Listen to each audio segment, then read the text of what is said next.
back to another Linux Gamecast Weekly, the show that covers the latest Linux gaming news, reviews, how-tos, and most importantly, whatever the hell else we come up with. This week's System Shock? Yeah, you know that Kickstarter, well, they released a Linux demo, but some people are saying it's a bit too little and a bit too late, and the FTC cracks down on the WB. You know that studio that likes to, cancel Linux ports? That one. Twitch and Valve make a move just shy of a mea culpa, because retroactive decision-making is just as good as preventive actions, right? Right, you guys? Mm-hmm. And the N64 lives long, but will it prosper? For all the crap Double Fine gets, they still make good on the Linuxes, and Dave the Tentacle is out and fiddling the Penguin. And Humble Bundle pushes out yet another bundle, making Linux users ponder whether or not to pay their Rocket League tax. I'm Vince Stone here at LGC Actual, switching the bits, doing this Nightmare Fuel, along with my cohorts, all under the Linux. Joined every week by our tame Canadian podcaster from Toronto, Massa Huang, in Norway. No, I keep saying tame is a stretch when it comes to Jordan. Space Portugal, 30 years he's been stuck there. It's miserable Pedro Monteas, and together with Chat Realm Dynamic, joining us live for this train wreck, helping us form that little bit known as Cocaine Voltron. Before we get started, we'd like to see what's going on in each other's life organs. Gentlemen, I'm just going to get this out of the way. Here's a free Charter Communications Xfinity commercial incoming. No, man. Not sponsored. Yeah, not sponsored. Not getting paid for this. Hashtag not sponsored. Please sponsor us. Charter, call me, right? No, man. I was just kind of curious because they... You know, ever since the AT&T U-verse is like, we're 600 gigabyte data caps. I was like, ooh. Charter was on that 30 seconds later, like sending out mailers and emails and everything. And they're like, you know what, $30, we'll give you a 60, guaranteed 60. Everything will be all right. Don't worry about it. And I was like, all right, I'll take the Pepsi challenge. And, you know, you get like a month to even try it out. Did it, and I was like, oh, well, is this going to work? And I was like, yeah, the slowest we can go is 80 down. Best we can do. Are you okay with that? And I was like, yeah, that'll work. And apparently it's not just prime time, it's just 80 down, period. And that's where their little cap thing is. Decent upload speed, and apparently I have access to something called Epix, which has a bunch of really crap movies. Told you this wasn't sponsored. What's up, J-Baby? Well, the segment's going to very quickly turn into Jordan's book and movie reviews. So I noped both The Martian, the movie, and The Martian, the book. It was pretty good. I like the book better. And that's what I did with my week. Yeah, I turned 30 today. Haha. I'm not happy. Welcome to the club. You're going to die. I'm not happy about that. That's it. That's all I got. It's the dirty 30s, man. But you know it is dirty. Some of the practices that, you know, some people on Twitch and on Steam have been up to. It's the Steam Update. A pretty cringy one at that. You know, asses are being covered. People are putting on their pants, and they're making sure that they're not wearing any chaps. So Valve has issued a statement: no gambling with the freaking Steam items. The Steam item auctioning, and we covered this last week, has been a bit of a gray area. Valve has now come out and said, no, do not do this, or we'll just straight up ban your accounts. You're not supposed to be using third-party shit to interact with our system in this way. Blah, blah, blah. Please don't sue us. Blah, blah, blah. Whatever. And I mean, it violates the unusual license agreement, which is a binding agreement held together with spells, demons, and blood magic. So, of course, once you click that agree button, you're just forever bound to whatever Valve tells you to do. No, man, I mean, everyone's all up. I'm just feeling sorry for poor Valve, man. They didn't have any idea all this was going on, and it just kind of came out of nowhere. Yeah, no, it's not like they created the game and actually incentivized people to trade those skins on the community market. So big surprise when people decide to take matters into their own hands and, you know, make money out of it.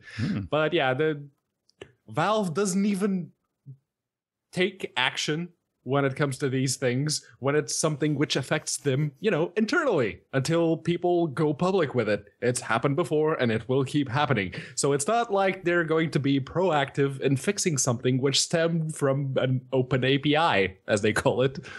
I don't know. That's something I was genuinely thinking about. I was like, really thinking about it. I was like, has Valve ever proactively unfucked a situation before it blew up into a PR nightmare? No, and they have no reason to. Why would they? Their audience is essentially captive. All of our games are set on Steam, unless you have the odd DRM-free version, which there are a lot of DRM-free games on Steam. You can just download them, pull them out, and you're good to go. But a lot of them still require Steam to launch. So their audience is captive. And any consumer initiatives that they're going to be facing, until it starts becoming an actual legitimate legal threat, they have no reason to even take any action against it. They're going to continue to profit off it regardless. And then when people start threatening lawsuits, they're like, oh, yeah, no, we had no idea this was happening, blah, blah, blah, blah, blah. I mean, only the threat of expensive legal action can make Gabe Ben's nipples stand at attention. That's the moral of the story. Yeah. Well, good news. Valve's not the only one pretending to care all of a sudden, right? Oh, yes. No, Twitch has chimed in on this as well. It is against their terms of service, which, again, blood magic, it's against their terms of service to violate the terms of service of other services through Twitch. So none of that. Just stop doing it, you guys. We had no idea this was going on our services, despite the fact that some of our biggest talents have been doing it. Oh boy. And I mean, it's their asses being covered. I'm surprised, like, when that story broke, because this came out on like Wednesday, Thursday. I was surprised that like by last week they didn't make an announcement like this. Well, So- They were waiting on like Valve. a Twitch thing. Twitch is going to Twitch, man. I mean, they have, the whole thing was like, we're not having cam girls anymore. You still got cam girls. As long as they make enough coin for you, you're still going to have cam girls. But with this, it was the same thing. They're like, yeah, we know what else. Maybe it'll just blow over and we won't have to do. Oh, whoa, they were actively attacking. So, yeah, that's bad, guys. We need to shut this down. Yeah, no, this Gambling's is Twitch bad. taking... Good. No, this is Twitch taking a page from Valve's book. They only took action after Valve took action. It seems fair after Valve attempting to create a broadcasting system of their own. It's only fair, and they still haven't brought it to Linux. I mean, how good is that doing these days? How often do you hear that? Oh yeah, check that out on Steam streaming, you guys. No, but I think you're to blame, Ben, because you give love a bad name. Shock to the heart. All right, check this out, man. That new system shocky thingy. Right.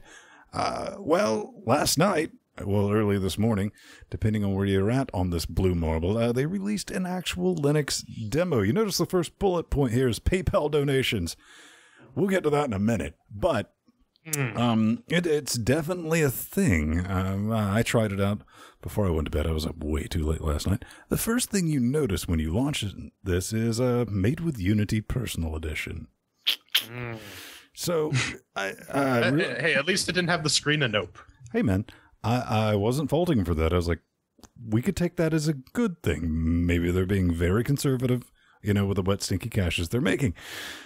Then I realized that this game, Jordan made it a point. They're like, oh, yeah, well, you need to compile. That was kind of fun to watch in the Steam forum thread, because as soon as compile, all the Linux experts went, why is it not in an AUR?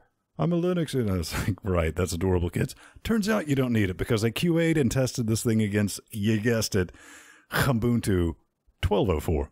Brilliant. Good on that. So they're currently, what was it? 1.1 million with a stretch goal for the Linux support, and they're currently about 1 million and some change. Right.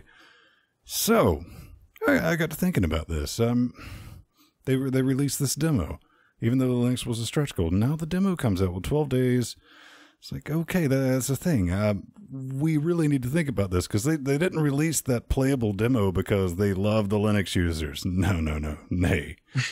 I mean, this was done basically because if you look at it and chart it out, the pledges have kind of tapered off, and they want a little bit of an influx of Tux bucks.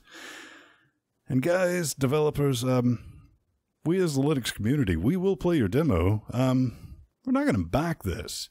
You know, because if you gave just one singular proper damn about Linux, A, it would not have been a stretch goal, and B, it would have launched day one with that Linux demo. And don't even start with this hashtag excuse bullshit, because I've seen other Kickstarters with a fraction of the goal set for that deliver both a working Linux demo and without it Linux being a stretch goal on day one.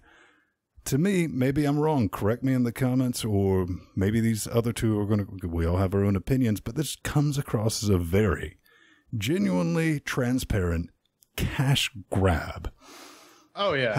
However, in closing, before we close off this short episode of Vin Stone's bullshit, is the demo. It looks fucking amazing. It plays amazing. It is multi-threaded properly on AMD systems. However, looking at the quality of that demo, there is fucking all no way that you're going to be able to finish a game at that level for $1 million. Oh yeah, their middleware thing was kind of hilarious too, because like, oh yeah, I actually went through their compile instructions. Oh, this is installing SDL204. What version do I have? Okay, I'm good. And here's the thing about like packaging shit through Steam is you can include the libraries that you require. So what the fuck? I like reading through their little blurb there. Oh yeah, it took a lot of effort and time to get the Linux version set up. Yeah, no, it probably took you a lot of time to fucking bumble your way through the Ubuntu installer from a 4-year-old version of the operating system now. And yeah, you can click export and you'll get a reasonable version. If you don't know how to debug on like other platforms, that's kind of a failure on your part as a developer. But I mean, Grinds the thing. It very, very much makes with the pretty. It is a very high quality demo. I like what I see. But like Ben said as well, this is very much pandering to the Linux crowd. I 100% agree with every single point he had, which is a rarity, but you know, here it is. As much as I like to see the full game completed, don't do this. We don't support this stretch goal bullshit. This is carrot and stick. Fuck your carrot and shove it up your ass. Don't give them cash for this bullshit. If they actually do hit the stretch goal and eventually come out with a playable Linux version down the road, yeah, pick this up. But do not endorse anyone who attempts to pull this kind of bullshit. End of story. Seriously, how the hell do you justify $100,000 to export a Unity personal project Pedro, to Linux? It cost a lot of extra money to test it on an unsupported LTS. Right, and also you have to go to the Linux store and spend like $2,000 on a Linux computer. It's crazy. Oh yeah, totally. But yeah, the campaign launched without a Linux demo, and the dingleberry on top of this particular shit cake is the fact that Linux is a fuck mothering stretch goal. Yeah, no, seriously, like Jordan already said, don't give these people any money until they have officially released the Linux version. It's that simple. Well, I will say this before we go on to our next story is this is still a better love story than Carmageddon. Oh yeah, we're never getting that one.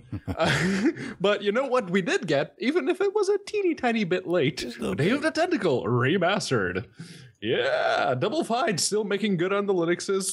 For all that's worth. I mean, the internet as a whole kind of hates them, but when it comes to the Linux crowd, yeah, they have delivered. And even though this was, 4 months? About 4 months, right around. Yeah, they still delivered, and it's a typical 90s adventure game, so this is the specific genre that actually spawned the video game logic meme. So keep that in mind if you decide to pick it up. It will run you for about $15 usually. It's currently 40% off, but the sale will end in 42 hours, so you probably won't get there in time if you're just watching us on YouTube. But yeah, it's the old moral of the story. Hey, Pedro, you should have just insulted me. This will definitely be on the YouTube under 40 hours. B, to Truggy and Shadram, yes, this is very much your point and click. Think Grim Fandango with tentacles and not the right kind of pixelization. The one thing I was kind of curious about, because, you know, Linux, I go into Steam comment and I was like, what's the layout of this thing look like? 2 files, 4 if you want to include the included libraries. Listen, I'm surprised that it wasn't just Scum VM with an updated texture pack. And I mean, no one's shocked about this. They said that it was coming. They took however long they took. Yeah. I'm happy if they're a little bit late. They take some extra time to QA it. It'll probably be the regular amount of Double Fine jank. But this is Tim Schafer going back to his back catalog and saying, "Hey, it's remastered. Give me more money again for that game you bought in the '90s." I mean, for kids who are into point and click, who weren't around. And I don't know why you do it, but if you want to, it works great. If you have a mistress of your own, you want. I love playing point and click games with the controller. It makes if you want to fiddle with the areolas, it works. They actually put some work into it and made it work with controllers. It has full controller support. So if you have a sim box of your own, if I want to fiddle with some nipples, I can just use my own. Thank you very much. But they just up next, we got Payday. Well, for about 24 hours, we did not have Payday because it's Payday 2. This definitely happened yesterday, starting with an update that, to save everyone from reading this wall of text, nope, the Linux version. I mean, not just on the Ubuntu's, not just on the Arch, and not on Voodoo Linux, all the Linuxes. It was just, nope, couldn't run it. And yeah, the nope was absolutely real. I mean, I downloaded it just to try it out, and it was completely borked. But what really blew my mind was a quote from one of the developers. It says, "Thank you for reporting it. Probably a small oversight, and it should be fixed soon." Now, it took almost 20 hours before this was fixed, but yesterday I learned that publishing, actually just pushing out an update without any QA by this new development house that's running the Payday team is now considered a small oversight. Oh, we've all seen worse with like actual critical systems being put in productions. The fact that a little game slips by with some fucking compatibility issues for 24 hours does not surprise me in the least. Pedro, what would happen if not even if, would this ever happen under Windows? No, probably. It might happen under Windows, but it wouldn't be the 24-hour turnaround time. It would be more of like a 5-hour turnaround because oh shit, they get some people pissed off. Regression slip through. That's just a consequence of just software testing and trying to push shit out constantly, especially when you have a free-to-play game. But yeah, QA, it's a thing. Do it. Brilliant. Lies. All lies. But you know what's not lies? Heavy Gear Assault. Yes, they have a Linux version. It sort of works. But yeah, we're talking about this in the Steam segment, but only a few specific people actually have the Linux version of this. If you happen to get a key, good on you. You can actually play it on Steam if you do. But yeah, they released the new version on July 8th, so we're a bit late on that one. Sorry. Yeah, they added Linux support and a couple of other things. If you're for some reason trying to play this on Android, the Tegra. If you have a Tegra enabled device, you can actually do it. You can actually check the changelog. There will be a link in the show notes for that. The biggest thing that I kind of caught my eye is they say our Java-based backend now uses multi-threaded. The Unreal Engine 4 is versatile, no questions asked. Why are you still using a Java-based backend in a game which is still in active development in 2016? Listen, I need to be able to run it on my Ford. And Ford has Java ported onto it, so I can play it on my car. No. I don't know. I mean, I looked at it. They do a horrible job at advertising the game on their web zone. They just do. So I finally dug up some videos on the YouTubes. I was like, mech game? Yeah, it kind of reminded me, if you remember, like Exo Squad. It was like maybe an exosuit type game. I don't know. Pedro? Yeah, you actually brought up Hawken in the show notes, and I brought up Hawken because it's like Unreal Engine 3, and I'm like, there is fuck all excuse for us not to have Hawken. Yeah, and the first thing I did, because I don't really care about Heavy Gear. Hawken guys. Maybe something will happen. I don't really care about Heavy Gear Assault, let's be honest. But when I saw Ven mention Hawken in the show notes, I'm like, oh, okay, let's see how Hawken's doing. Oh, apparently there's like 200 and something people playing the game actively still to this day. And, you know, I was looking at that. It was like 200 for a game that is free to play, more pay to win. And it's like, that was just a squandered opportunity, man. I mean, yeah, they kind of cocked it up, to say the least. And I mean, speaking of Java, we have a worse Java-based game coming up in the news segments. Let me tell you. So yeah, but before we get to that, let's talk about Infidium Strike. Now, this game came out actually a considerable while ago. It came out in like June, July 14th, 2016. No, that is the eons Linux ago in the distant future's past. No. That's the Linux release date. That's when the game came out for Linux, because it came out for Windows considerably before that. Because I know they sent us a singular key for the game, even though I specifically asked for 3. But yeah, the Linux version only came out on the 14th, and if the mixed reviews don't have you questioning this game already, well... Jordan will remind you that he doesn't really like my favorite thing about this game before we get started is you have to have Debian, Ubuntu, and Fedora 1404 or higher installed just to run it. You have wow, to triple Fedora boot, 14. That's an old one, man. I think I still have an ISO that's kicking around. I don't know why I'd want to use it. But listen, it's a 6-month cycle, man. You lost me at arcade style tower defense. Yeah, precisely. It was fun because apparently they had sent Pedro a key. Then they contacted us again when this came out. And they're like, hey, would you like... And I just forwarded to Pedro. It was like 2. And I was like, all right, if we play the long game, maybe they'll release an update to it and contact us again, and we can have 3. I sent them another email, and they didn't reply. So, yeah.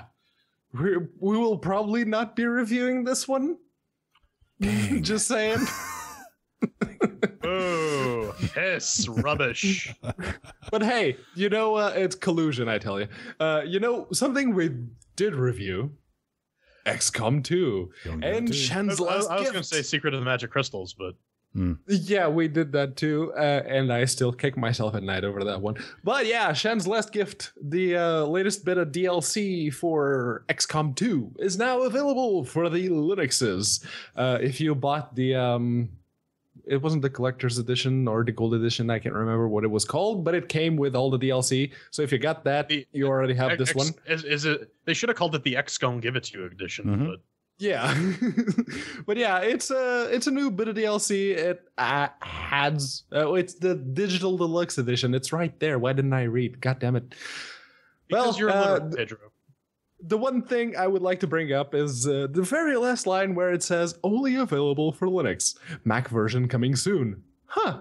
They released it for Linux before Mac. Well, I mean, F1 and GERD Autosquirt had no Mac love, so it's not atypical of Feral. They've totally given Mac a shot. XCOM 2 came out at the same time for Linux. Well, and Mac. I mean, all those Mac users are playing XCOM on their MacBook Airs, right? I don't know, man. I mean, listening to you two freaky bitches fucking discuss this shit in the notes, all I had to say is, like, if we just sit back, I mean, in all absolute fairness, Linux gaming has more of a future than Mac gaming, because guess what?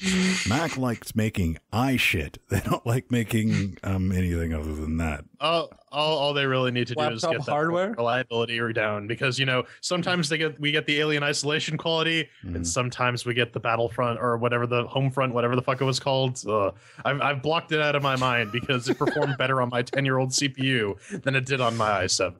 But you know, it makes me just want to go out and take a walk into hell. Paint the town red. This is from MatacoGamers.com. The links to all of this stuff are in the show notes. Check those out while you're watching the show. Layers of Fear has some DLC.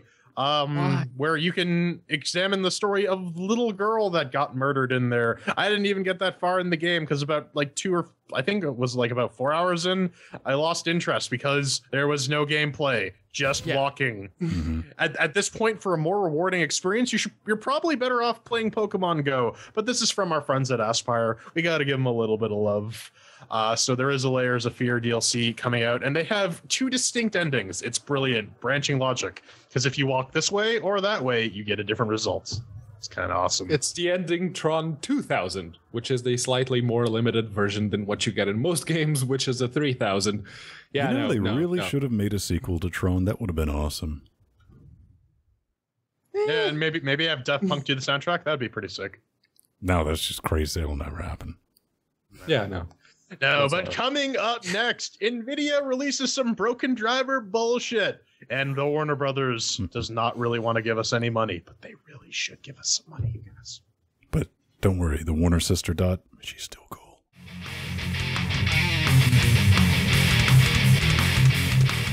You know, this past couple of weeks, you may have started to wonder whether or not you were watching LGC because we started the news segment without bitching about drivers. Well, wait no more, because here they are. NVIDIA. Tell us about it, Jordan. Yeah, it's 36735. It's not a very big driver update. It was released yesterday, being the Friday, the 15th, I think it is. I know what day it is. Shut up.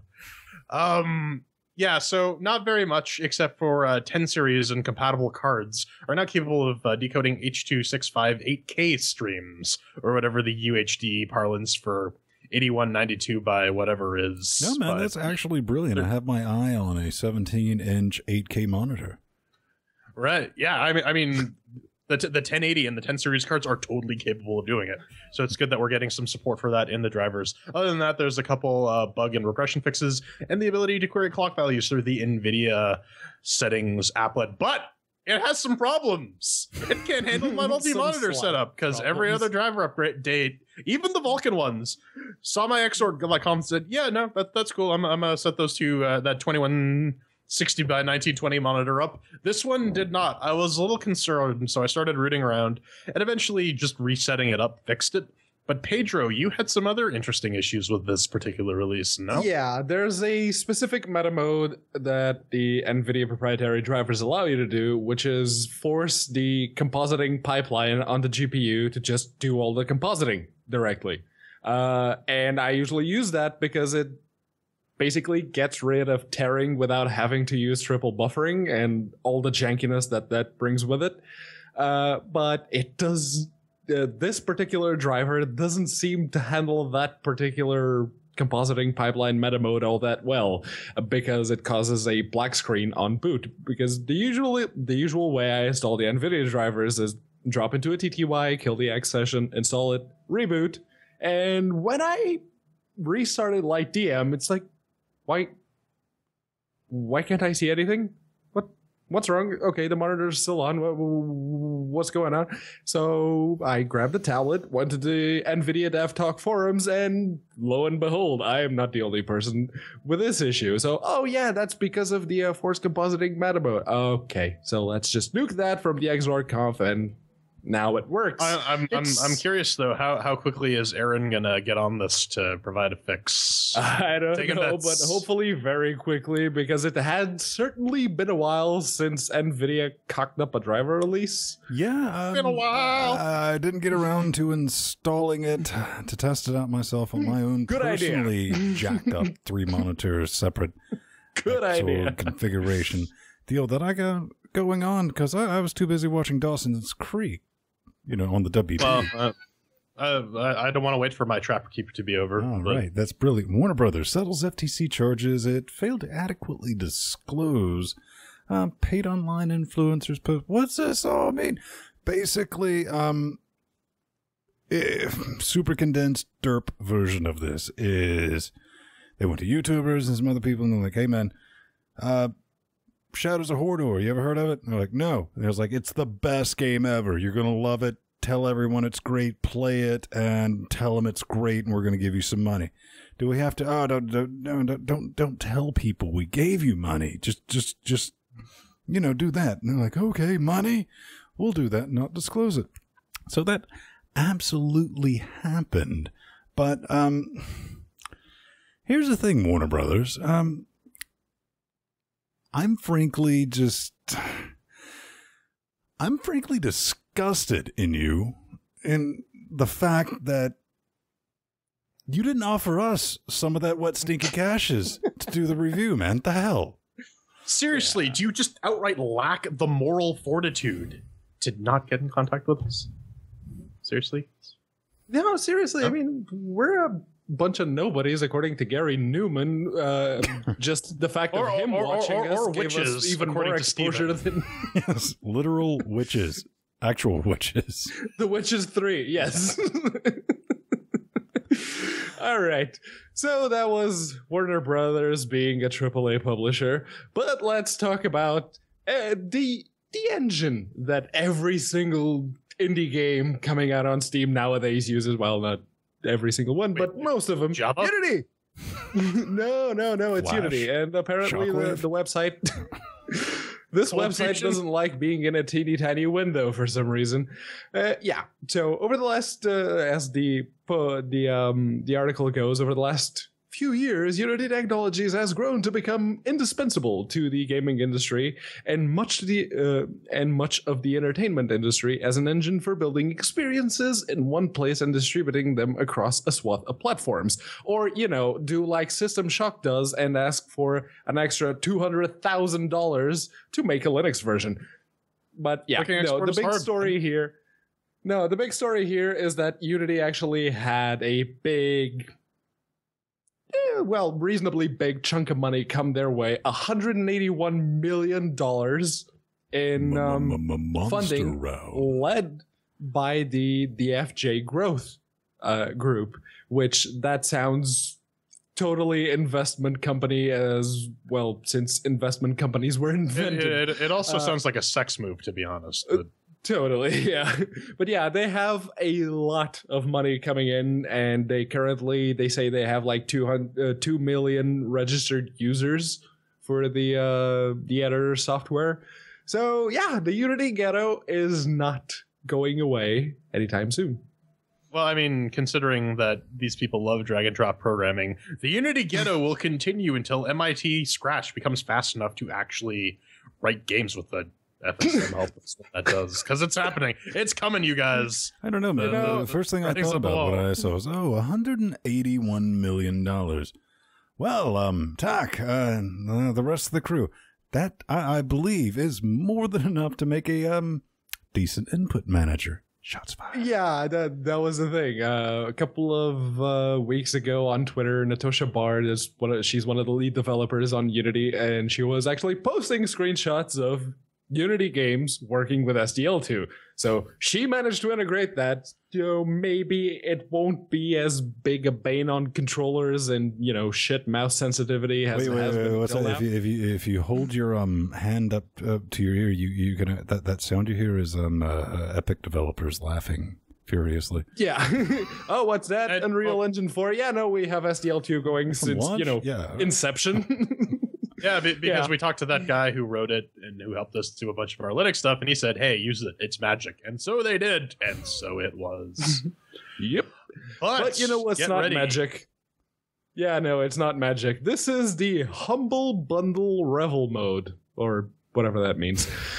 It's a bundle. Yeah, it's got some Linux games on it. It's got a TV set or a plug. It looks like a plug that's like about to murder it looks like a US plug. But yeah, do it. It comes with a robot roller derby disco dodgeball already on Linux in the base Pedro, say that tier. 4 times fast. No. My English is already bad enough as it is. Let's not make it worse. If you pay more than the average, which is currently sitting at $696 or 625 euros, you also get Golf with Your Friends, which is in early access. You get Skullgirls, kind of awesome, and Roguelands. Now, if, let's say, you decided to make a future investment, if you are to believe what Psyonix says that, Rocket League is totally coming for Linux, you guys, if you decide to pay $15 Wait, or you mean 13, Rocket League? I was like, it's coming out this quarter. I was like, it's this quarter. We meant next quarter. More like Rocket we League, mean by the end of the year, you guys will totally have it. We we don't know. That's basically where I was it a ended, but bit yeah. more than like genuinely miffed because I just had my tablet and I was like, oh, look, email. I was like, bloop, and I saw Rocket League and I was like, oh, hells to the yeah. Oh, yellow exclamation mark off this thing. Yep. Yeah. For me, this is the humble just get it for Skullgirls bundle. I mean, pay what you want. Pay good money for that. Skullgirls, good $6 game, for all the definitely worth DLC? a coin. Yeah. Yeah. I mean, Skullgirls, the base honestly, game, I and all wish- the DLC. Morty, I wish they really would get around to porting Nidhogg. Because, if you've actually looked at the game, it looks pretty fun. It's like a fencing dueling game. It looks like a fucking Atari game. How can you not port that to Linux? What is wrong with you Nidhogg doves? Get on with it. Actually, I think they have a Linux version in development right now. At least that was the last bit of news I heard about that game. Are they just writing it in assembly or what? I mean, Probably. I don't know. But yeah, this isn't a humble indie bundle, kids. So if you do decide to pay the full $15, just, future-proofing that Rocket League key, make sure that Psyonix gets 0 of your wet, stinky caches. And while you're at it, push the sliders for the other games that don't support Linux down to 0 too. Okay? Okay. It's time for the Spocker, man. 2 in the pink and 2 in the... But yeah, no, this is Lib Retro. Links to all this in our show notes, of course. And we're getting a Vulkan-based N64 emulator through Lib Retro. Now, this is actually kind of interesting if you take the time to read through the entire article. One of the big bottlenecks for N64 emulation is the software emulated GPU is kind of hard to do on a single thread. But Vulkan provides an interesting solution to that with asynchronous compute modes that allow you to essentially emulate the N64 GPU on, say, your 980, your 1080, your 1050, your 1060, and that will drastically improve performance. So it's an interesting solution to a problem that has been plaguing N64 emulation for a while. And this is still early work, so they're still going to be developing this for a while. Vulkan is pretty complicated, and if you're trying to emulate an entire GPU through the GPU on Vulkan, that's going to take some work. But with this in Dolphin, it looks like most of the big emulators are drinking the Spockade. No, I mean, we're definitely seeing that with that, and Dolphin has its own, unofficial, but it's being worked on by one line. And I'm sure more people are going to be chiming in on that. Pedro, I'm a bit disappointed because Microsoft told me that DX12 is like the future and it's going to run on all the things, like the 2 things it'll run on. Yeah, well, they do have the Surface tablets, which are basically just x86 tablets, and for some reason they still haven't decided to kill off their phone division, so remains to be seen what will come of that. Listen, the ultimate Microsoft mic drop will of course be them open sourcing DirectX 12. For $7 that's a not month. going to happen. I was actually surprised they open source.net. That was kind of surprising. But the X12, no. That's their biggest. You can have your server apps in UWP now, so it's great. They'll not have any VSync or graphics. They have options. their own snappy packages. Lovely. Yeah. Hey man, Yeah, it's Microsoft. Microsoft, I mean, it's 2 conflicting cultures taking place right now. It's not a place I'd particularly like to work because you're standing back, you're like, oh look, they did something good. And it comes back and it's like, oh, they did another thing good. Hey, and I was like, nope, just stand back, wait. Here comes some fuckery. All right. I mean, it's flawless. Yes. Microsoft hate. It's the best hate. But to wrap this up, it's Ben's favorite programming language. Back with the vengeance. This is Pandem. It is an online MMO. I registered for an account and tried it because I am the only person here who has Oracle JDK installed. So I was equipped to run it. And I mean, the looks and controls are a bit ass, and I think I only actually saw one other player on when I tried to get in there. Oh, wow. You use the arrow keys for navigation, and you hit enter to attack or interact with everything. But it's a thing. It's available on Linux. The Linux download is just a jar, so if you don't know how to set that up and get that running, you have some problems. I have a But you can play time it. set You can up play for it on your that. Ouya though. That's One of my favorite thing is like, Ouya soon. And I was like, oh, you missed that. Oh bit. yeah, coming soon to Steam, aka Java. Well, I mean that about wraps it up. The only thing left to talk about is the wonderful, wonderful people who make this show possible. We're talking about the donors, the people who week after week throw money in our faces for more and more horse shit. You can check them out at patreon.com/LinuxGameCast. We got a couple backer tiers. I mean, any donation level will get you early access to the Let's Play videos we pump out. But you know, $2.50 a month will get you show note access. $1 a month will get you a special title in Chat Realm. It's kind of brilliant. And we're closely approaching our goal for regular weekday streams. It's going to be fun. We're looking for multiplayer games to play with y'all, because you know we're going to invite you on to share the love in games that are capable of it. Yeah, so if you have any suggestions, just reach on over to Chat Realm Static. We're looking at 175. $22 off. Yeah, 20 something quid, man. And you know, we definitely have all the bandwidth in order to do that. Between here at LGC Actual and Space Portugal, we're probably looking at like a Tuesday, Friday, like set schedule, like a big boy calendar with like set games. And of course, if you're a Patreon and you want to join in, you don't have to be on voice. If you just want to join in and do that, Patreons are definitely going to get first crack at that business. But yeah, I mean, thanks for making the show possible. I mean, it's neat to be able to do this and not have to rely on brought to you by Microsoft, because I'd probably just do a Microsoft ad for the fun of it. But outside of that, brought to you by the Xbox One. Thanks to everyone who are helping us out, and anyone who's on the fence is like, you know what? I'm going to kick you $0.25 a week. That's $1 a month. Anybody who's about to do that, you're awesome, and you'll definitely get a shout out on next week's show. What's up next? Coming up next, we're taking a crack-a-lackin' at Brigador. Oh, just wait. It's going to be good times. So it's a game that controls like a baby's ass.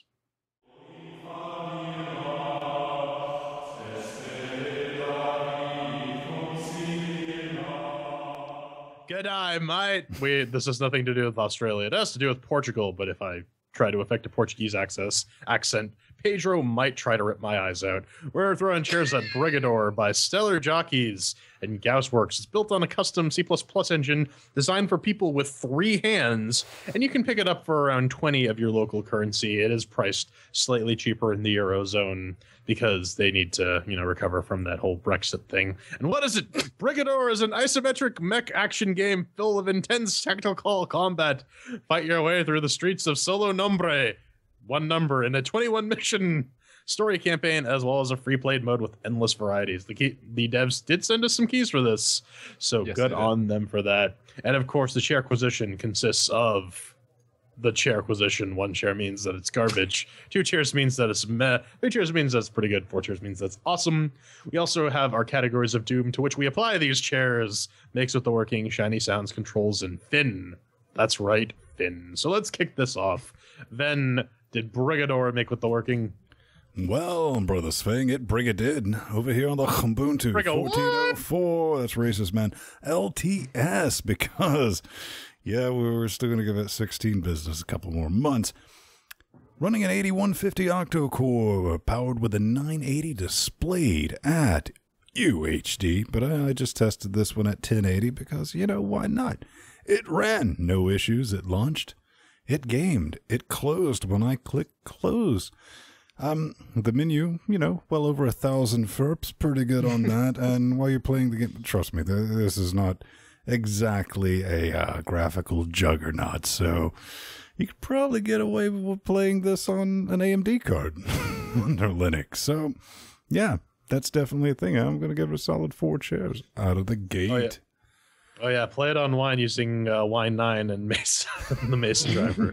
Might get some actual performance. Now on the Fedora 22 powered 64-bit i7 6700K with the GTX 980. It ran out of the box. I didn't even bother mucking with the resolution settings because everything was more or less playable at UHD. So I'm going to give that 4 chairs for mixed with working. Yeah, And around here on Fedora 23 64-bit with the AMD FX 8370E overclocked at 4.2 gigahertz and a GTX 970 Strix, also with a teeny tiny bit of overclock because I figured out that it could actually handle like 200 megahertz on the GPU and about 1,000 megahertz on the memory bus. Not bad. Not bad at all. But yeah, it was getting like 2,000 frames per second on the menu, and it ran out of the box, no issues whatsoever. 4 chairs. Well, it's better than that 30 FPS in the game. That's 4 chairs for Makes the Working Ends. The last time you're going to see this score in the review. Up next is Shiny and Sounds. And Spoilers. Shine. Do you remember box art and like splash screens from the 90s? Yeah. Vaguely. Completely unrepresentative. Yeah. Okay, yeah. You know, the ones that had those bitching splash screens, you know, they started the game off and had absolutely no relation whatsoever with the actual game itself. I mean, you kind of get the general, not as bad as like Atari and like early Nintendo games where it was like, you look at the cover art, then you flip it over in the back and you're like, yeah, right. Use your imagination. OG Mega Man box art, anyone? Right. This is, that was a rough one too, Jordan. You didn't have to cut it that low. This is isometric. This looks like something from 96 with a color palette full of browns. That's about what you can expect from this. Not amazing. I mean, it's not fugly. I mean, it fills this weird space of mediocrity, hipster, isometric-ish, kinda unintentionally, non-ironically. I don't know. I mean, I'd really like to talk to the developers. Like, what were you going for? I mean, because I have a hard time believing that they didn't plan on making it look exactly like it looks, and I don't think it was an accident. Sounds, it technically has sounds. I put it up, you know, with my headsets, and I was like, yeah, that works, and hung them right back on the mic stand because I just really couldn't be arsed. It's brown, and it has sounds. It's not broken. So, 2 chairs. At least the soundtrack doesn't consist of the brown note, but that's the control section. We'll get to that in a little bit. I mean, it actually doesn't look too bad. Honestly, it reminds me of like the original Command and Conquers, and those were okay looking games for the time. The soundtrack and I mean, like the explosions and the explosion sound effects are fairly satisfying when you end up blowing stuff up or crunching them. But other than that, the soundtrack got noped really quickly, and I just threw on some like Vader or some shit because I wanted to listen to some good music at the time. Altogether fairly unremarkable, but they work, so they get 2 chairs. Yeah, the only bit of voice acting I heard was the garbly text-to-speech voice thingy they had going on. The camera, well, it's an isometric camera view and nothing else. Literally, you cannot zoom in, you cannot twirl it around, you can't do anything with it. That's the only perspective you get. It's slightly less pixely than what you'd expect from this grade a game, but it's still very much retro hipster. I am not impressed. 2 chairs. All right, so that's 2 chairs for Shiny and the Sounds. Up next is Control. Then tell me about your wonderful experience with this game. This is amazing. This is brilliant. And no, I'm sorry. I don't have a goatee, so we're not in a parallel universe where the controls make fucking all sense. However, we are in this one. Anybody, I'm talking about people who've 1 decade minimum into PC gaming. It doesn't matter if they're at work, when their left-hand organ lays on the keyboard, that's where the fingers land. I mean, it's subconscious. They're going to say 1 or 2 things when they start this game. The prominent one is, nope, fuck this, followed by, in second place, just, what? What? Yeah, what? Yeah. Because it's jacked. You have to move your torso in order to move forward, back, left, and right, and you're fixed with that isometric view. Now, you can have the camera follow you mode or the camera not follow you mode. Options fucking about. The controls are just miserable. They're fucking stupid. And one thing I don't like is the developer doubled down on this is my vision and artistic integrity, and I'm not changing anything. I was like, well, Brad, you know, a lot of people who bought your game have been telling you for a long time, the way this thing controls doesn't work. It might work with like behind the shoulders, first person. That might make sense. Aside from it, and no, it just doesn't work. And he's like, I'm not changing anything. And I'm like, well, in this case, maintaining your artistic integrity and how your game should be is not going to necessarily translate into sales and or a very good game. More on that in the fun section. But you can see there was like a little thing added because there's absolutely 100% a crotch-mounted turning light. That's what I call it. Because like right there, you know, where your robo crotch would be, there's a light that points forward to give you some fuck all idea which way you're going, because if you have more than one person attacking you, you're just like, screw it, I'm dead, because you use your mouse to turn your upper torso, and it's not WASD. I mean, it is what? By default, A and D to slowly rotate your torso on top of that. Then you can use W forward and back. It's just a hot mess, and it's broken, and it's not going to get fixed. One chair. Oh yeah, no, this thing literally controls like a butt. And like, so I mean, I get what they were trying to do, right? Because you have like the top part of the tank that you can like pivot, and then you have the direction that you're steering, and then you can aim, sort of, kind of. Except, what's the point of that? Why can't you strafe? Why can't you just automatically, when I hit A, turn to the right and go? And there's this weird fucking dissonance with the direction that you're pointing and the direction that you actually move, which is really annoying until you actually get to the A grab segments, in which case they actually control semi-sanely, which is even more horseshit, because they were capable of having a sane control scheme, and they said, you know what, we're gonna have like maybe a quarter of the game use that, and the rest of it, just fuck it. Oh my god, it's miserable. Plus, if you try to play this game with a controller, you will not have a controller anymore, because you will have smashed it into pieces after about 5 seconds, after your hands just completely and outright rejected the control scheme. I mean, maybe it makes sense if you have 3 hands, but this is miserable. I would not recommend this one chair. Yeah, for all my usual spiels about mechanics being the most important bit of a video game, mechanics are only as good as the way the player interfaces with them. And that interfacing relies almost exclusively, there are a couple of exceptions, but almost exclusively on how a game controls. That's your mouse and keyboards, your game controllers, like, I don't know, Steam controller right here. And I banged the mic arm. And so on and so forth. In this game, the controls are completely batty nuggets. I really have no other expression for them. Who did they have on as testers or QA that didn't flip them off the moment they sat down with this control scheme? If I want to make the Mech Warrior style mechs at least manageable, I have to keep holding the E key to, you know, so they will keep aiming at where my mouse cursor is. Why wasn't this a toggle? When you know how toggle works. When you have it enabled, it would steer with the mouse, you know, relatively speaking, like any sane game of this genre would. And when you had it disabled, it would, you know, do the double orientation thing that it does by default, which is completely asinine. Having the latter as default is not, and not giving anyone the option to switch in most mechs is, it's asinine. That's what it is. I played an hour of this game and I couldn't physically force myself to play any more because of the controls. But more on that later.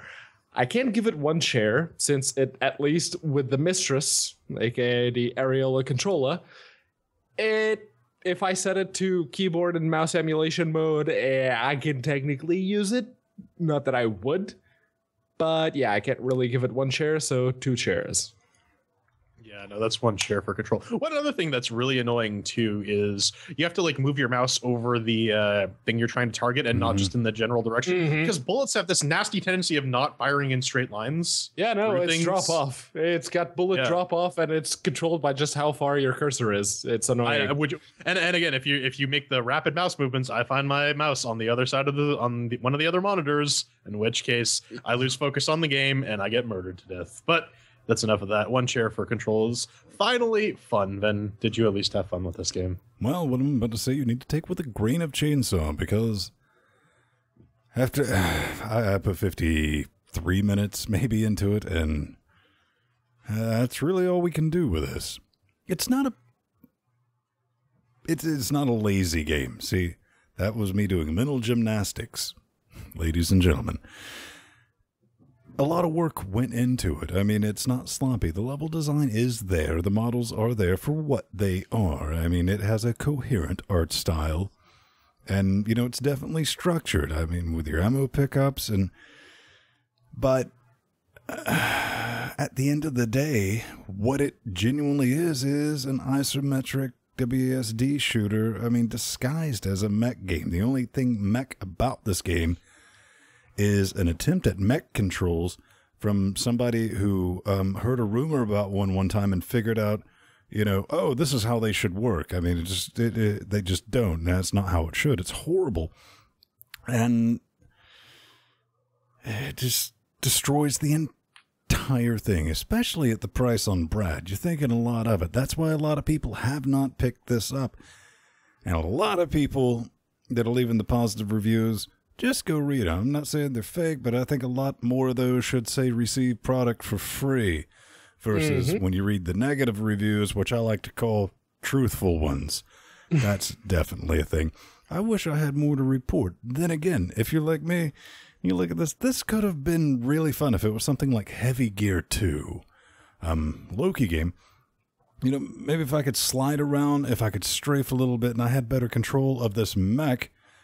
That, I mean, there's loadouts and stuff like that, but it was like, what's the fucking point? I'm just going to get killed to death anytime things get remotely intense, because controlling this thing, even with your crotch-mounted fleshlight, it still hit a miss, man. I did not have fun. No joy was had. And it's been a long time since I've struggled to put an hour into a game. But here we are. One share.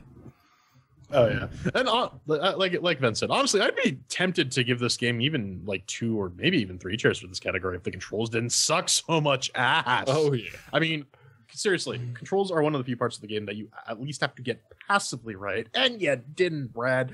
You had a neat concept. You had some cool rampage style gameplay where the whole point of the game is to blow shit up. You actually get money for like murdering civilians and just running around and exploding buildings. Stompy McStomp pads. That's kind of exactly. You know, it says it right in the tutorial: stomp and destroy shit. That is the one way you should progress.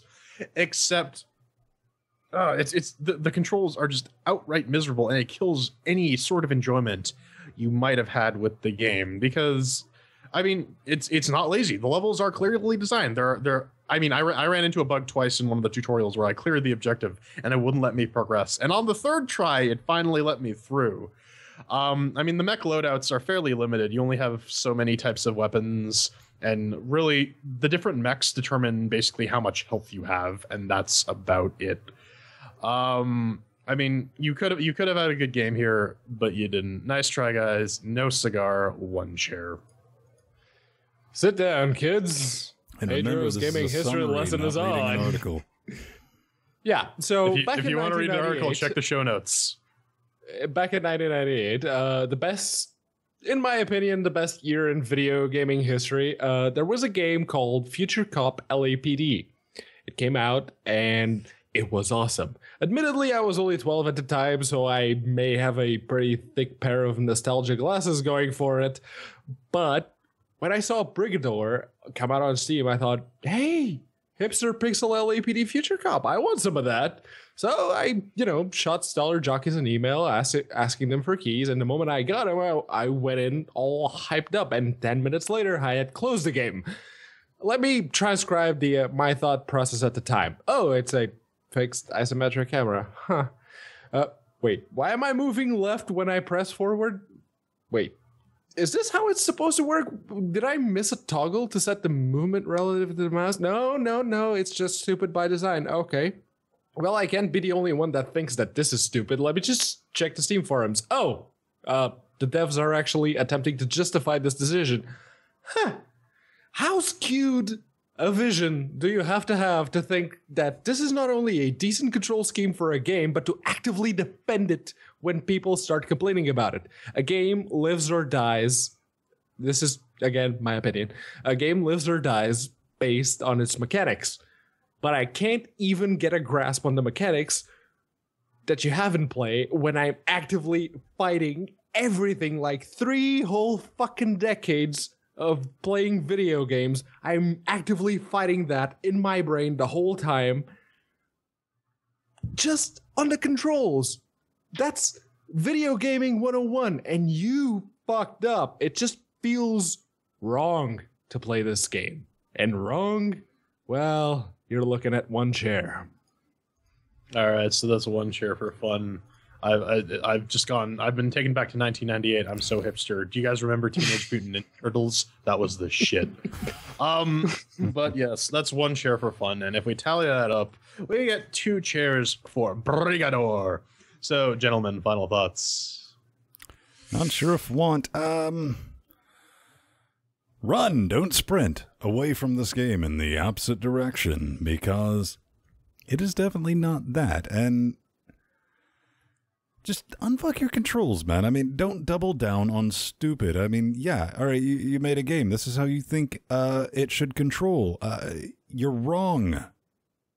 It shouldn't, and it fucks all the work you've done. Good work, good level design. Interesting concept for a game. Fucking worthless because you have doubled down on this is fucked up. I mean, it was almost in chorus when we got the keys and we all tried it, and we were messaging back and forwards, like just randomly to each other. It's like, fuck controls, and it's like, yep, fuck controls, yep, fuck controls. That shouldn't be the first thing out of your damn mouth when they launch your game. Yeah, I was so hyped when I saw the trailer and the screenshots on the Steam store page that I felt deceived when I sat down and played it. I don't think I've ever felt deceit from a video game based solely on a poor control scheme. Congratulations. Yeah, I mean, the controls on this game would have made sense if this was like an over-the-shoulder first-person game, like an actual proper tank game. Instead, we get tank controls over an isometric view, which is just don't do it, man. It's been talked to death, so I'm just going to close this off by saying, up next, we have some hate mail, and, do we get tempted to dual boot?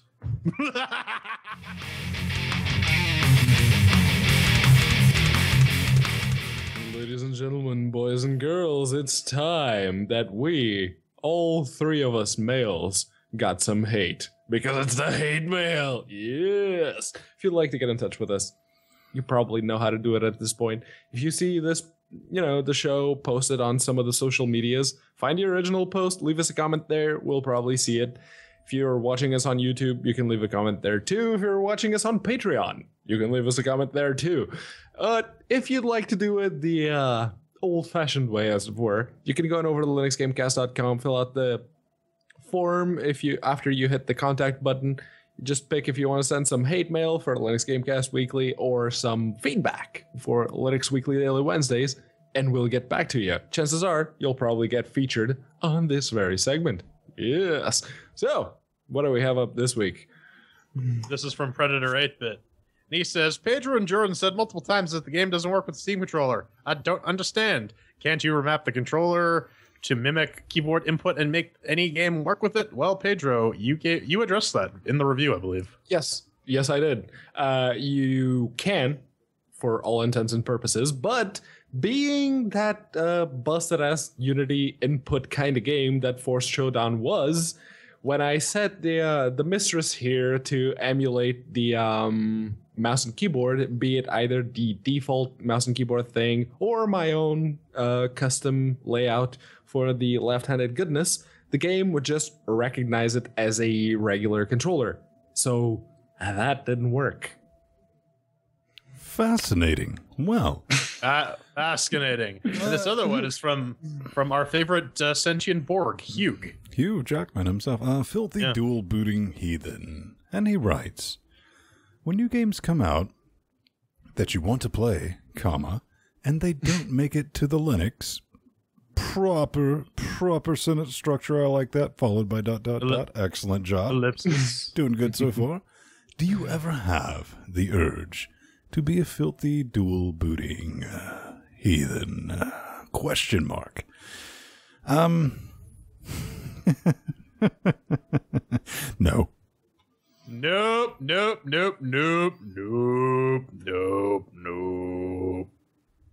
If they promised a Linux version at some point in time and then they don't deliver it, I get pretty pissy.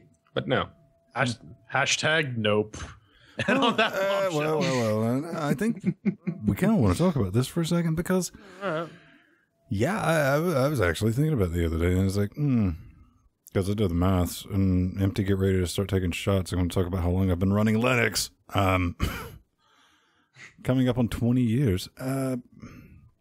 But I was kind of spared the whole Windows infestation because, 3.11 for work groups, I think 95 had just come out when I was like, F this. This is stupid. I don't like it. So I never got hooked on the Microsauce. So I was just like, whatever. It's a thing. I don't own technically I own a copy of Windows. I have that Windows tablet. Yeah. And you're NT for Deck Alpha. Exactly. And, I don't pirate shit. So, if you installed a pirated copy of Windows, you just deserve whatever the fuck you get, Brad. Yeah. All right? Let's just put it that way. And I'm guessing it would probably cost $100 to buy a copy of Windows 8 or whatever the hell it is. 120. Maybe. All right. Not going to happen for a game. That's too much to pay to play a game. Then I'd have to set up another, I'd have to mess with my boot. No, it just sounds horrible. Then I kind of got to thinking about one thing. It's got to be a lot more difficult. I mean, for me, I'm very much a unicorn. My Steam account started when it came to Linux. You can look at my list of games. The Windows versions are the ones that came in a Humble Bundle. Anything outside of that's just Linux. And Skyrim. And then Trackmania. we have our heretic purchases, which once you fully commit to the Linux and the holiness that are the chairs, you're allowed 5 of them. Skyrim, Trackmania, technically Trackmania Canyon. I've already faxed over a letter to the chairs and asking them, since that's like a 3-part, it's one part of the 3-thing purchase doesn't count full. I'll accept whatever decision they send back to me. But yeah, I mean, outside of that, it's all Linux. What I'm trying to say is, I run Linux, and I also like the game.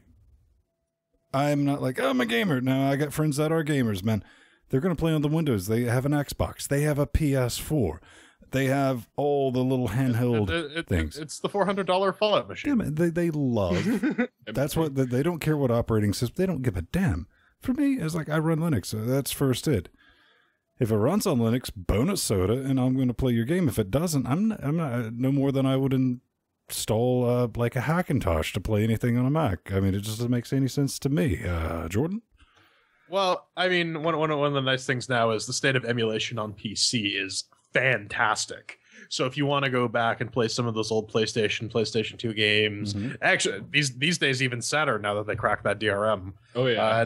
NES, Super Nintendo, all those libraries are now open to you on your Linux computer. I mean, my personal experience was I did dual boot for a while until I realized I was really, really tired of switching back and forth, and I was using Linux for more stuff on my day-to-day life. So I just decided to delete my Windows partition because it was just collecting dust. I do have consoles. I do buy shit to play games if I want the game enough. But, not everyone has the money to do that. So like I said, emulation is your friend. Plus, Wine is pretty awesome. Once they get DX11 support, it's going to be even better. Yeah, and at this point, I personally don't see any reason to run Windows unless you really, really want the NSA to have your data. Outside of that... I mean, if you're running SE Linux, they already have your data. And on that bombshell, let's cue the music, because you can always find us around 9:30 Eastern Standard or Eastern whatever, just Eastern time. Type that into the Googles. It will spit out an answer that you might be able to read. Who knows? You can find us there and get in chat room. Join us. Thanks again to all the Patreons who will help making this possible. You're all awesome. We love you. But I'm at Vinstone if you want to get a hold to me there. Plus Vinstone on the G pluses. Quick reminder, in chances of getting a hold to me, IRC, 3% chance. I'm perma-logged in, rarely have it open unless we're doing a show. Steam, good fucking luck, maybe 20% chance, because I rarely see those windows until Steam closes. Social media, G+, the Twitters. Good chance, best chance, send me a fuck mothering email, get old school with it, and I'll probably get back to you. I'm Jordan Svung. You can find me squealing on communists and the rest of America's enemies at the Burning Pool on Twitter, plus Jordan Svung on Google+. Yeah, and I am Pedro Mateos. If you'd like to get in touch with me, I'll mostly just reiterate what Ben said, except that I'll probably see your little chat message on Steam, but if I'm playing a game, I will not reply to it until I finished playing that game. Struggles will attest to that. You heard it. Send him ASCII dicks nonstop on Steam. Oh, quick reminder before we get out of here. If you message me while I'm playing a game, I will remove you from my friends list. No questions asked. Done. Got it. Guaranteed. Message Ben while playing games. Period. But yeah, no, you can also find me at @unaccounted4 on Twitter or plus Pedro Mateos on Google+. So, I guess we learned that, We didn't learn anything. Come on. yeah, you're right. This is Linux. Fuck it, whatever. This is Linux See GameCast, you not next the week. Magic School List. Bye. Reading Rain Blow. Am I right? Blowing rainbows? What? Reading Rainbow. Reading Rainbow. I'm more like cisgendered male airwolfkin. The hell? Get your pronouns right. 5 dudes.